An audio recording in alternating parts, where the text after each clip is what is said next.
안녕하세요. 더품하우스 이승현 과장입니다. 오늘 소개해드릴 주택은 양평의 22평 단독주택입니다. 주택에 지금 쓰여진 외장재 같은 경우에는 세라믹 사이딩을 사용을 했고요. 이게 시공이 조금 더 빠르기 때문에, 그리고 그 다음에 3m 간격으로 줄눈 여기 보기 싫으니까 그걸 없애기 위해서 세로로 세워서 시공을 했습니다. 비가 오면 오염물이 같이 씻겨 내려가는 장점이 있기 때문에 다른 외장재에 비해서는 관리가 굉장히 수월합니다. 지붕재 같은 경우에는 징크를 사용을 해서 마감을 했습니다. 235T가 단열재로 들어가고요. 소재는 EPS 2035를 써서 처짐이나 이런 거를 좀 방지하기 위해서 EPS 계열의 단열재를 사용을 했습니다. 데크는 현무암으로 제가 마감을 했고요. 서비스 면적으로는 보통 한 3평 정도까지는 금액에 다 포함이 되어 있습니다. 현재 지금 시공되어 있는 면적도 3평입니다. 처마 같은 경우에는 앞으로 튀어나온 게 한 900 정도 나왔고요. 마감재는 루바로 마감을 해서 목조주택임을 조금 더 강조하는 디자인을 채용을 했습니다. 현관문 같은 경우에는 기밀 현관문이고요. 소재가 철로 되어 있다 보니까 아무래도 다른 현관문들에 비해서 내구도도 좋고, 그런 이유 때문에 기밀 현관문을 사용을 했습니다. 현관으로 들어가 보겠습니다. 길게 설계를 해서 현관을 넓게 쓰실 수 있도록 되어 있고요. 신발장 같은 경우에는 건축주님께서 따로 구매를 하셔서 설치를 하셨습니다. 중문 같은 경우에는 슬림 도어가 들어갔고요. 유리는 이제 투명으로 해서 심플하게 되어 있습니다. 구조는 거실, 주방, 손님방, 공용 욕실, 안방, 그리고 안방 안에 있는 욕실, 그리고 드레스룸 이렇게 구성되어 있습니다. 현관에서 들어오면은 전부 다 복도식으로 되어 있고요. 거실 공간부터 보겠습니다.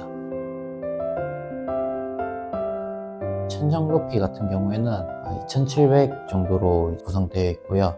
벽체의 구성은 석고보드, 그 다음에 합판, 그 다음에 구조목, 다시 합판, 외장재 이런 식으로 구성이 되어 있고요. 벽체 두께 같은 경우에는 일단 안에 마감부터 밖에 외장재까지 합해서 한 200T 정도 되고요. 그 다음에 안에 들어가 있는 이제 단열재 같은 경우에는 한 140T 정도 되어 있습니다.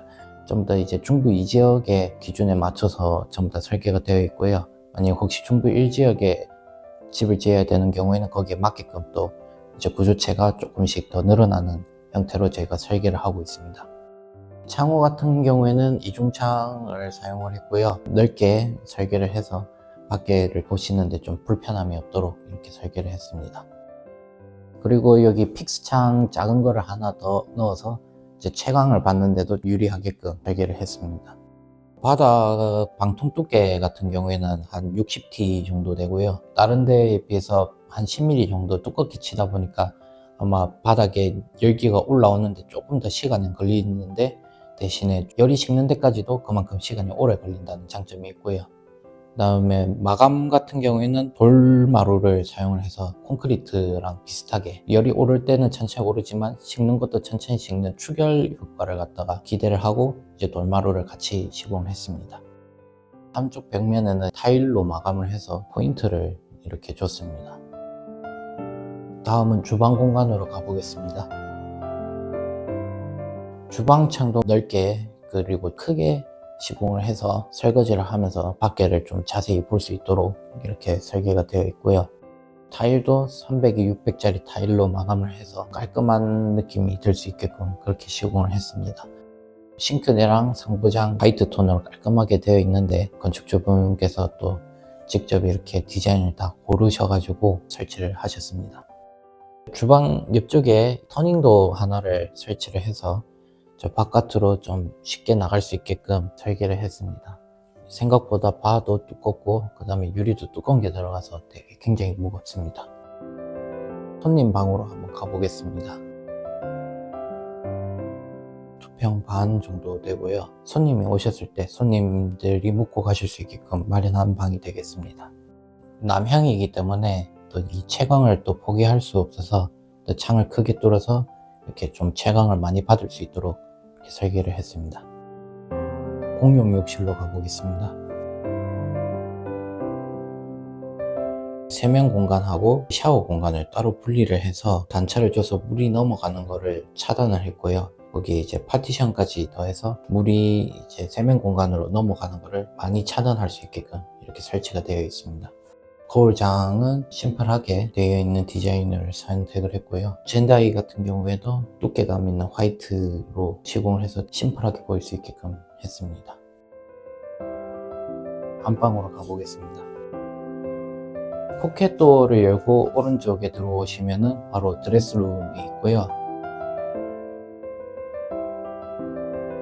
환기가 중요하기 때문에 창을 크게 뚫어놨습니다. 항상 창을 크게 뚫는 이유는 채광하고 환기에 유리하게끔 과하더라도 크게 하는 게 저는 좋다고 생각을 합니다. 이렇게 시스템 옷걸이 이런 것도 괜찮고, 아니면은 뭐 행거를 설치를 하셔서 사용해도 괜찮고, 비용을 들이시더라도 뭐 북박이장 이런 거를 설치를 해도 다 괜찮을 것 같은 공간입니다. 맞은편 안방 공간으로 가보겠습니다. 대략 4평 정도 되고요. 채광 때문에 큰 창을 좀 선택을 해서 햇빛도 많이 들고, 그 다음에 환기도 좀 시원시원하게 잘 될 수 있도록 설계가 되어 있습니다. 안방 욕실 공간으로 가보겠습니다. 샤워하고 변기, 세면대 이렇게 설치가 되어 있는데, 이제 공간이 협소하다 보니까 일반적인 배치는 아니고요. 샤워 부스하고 세면 공간하고는 다른 타일을 사용을 해서 설계가 되어 있습니다. 세로 무늬 타일 같은 경우에는 이제 좁은 화장실 커 보이게 하는 시각적인 착각을 줄 수 있는 디자인을 시공을 했습니다. 다리 없는 세면대가 설치하시기 좀 용이하게끔 전부 다 젠다이는 화장실마다 다 기본적으로 다 들어갑니다. 오늘 보신 묵조주택 같은 경우에는 22평이고요. 공사기간은 대략 한 달 정도 걸렸던 것 같습니다. 금액은 평당 550만원, 그리고 정화조, 기초, 데크 3평 서비스, 보일러까지 포함된 금액입니다. 보신 바와 같이 이제 이렇게 설계도 가능하지만은 제일 중요한 거는 건축주 본인의 의도가 들어갔느냐 안 들어갔느냐가 제일 중요하기 때문에, 본인이 원하시는 거를 조금 상세하게 말해 주실수록 저희는 그걸 최대한 건축주 의견을 반영을 해서 시공을 하기 때문에, 작은 평수부터 큰 평수까지 구조도 건축주 원하는 디자인이 나올 때까지 다 설계를 해드리니까 항상 좋은 집을 짓는 더 펌하우스가 될 수 있도록 노력하겠습니다. 감사합니다.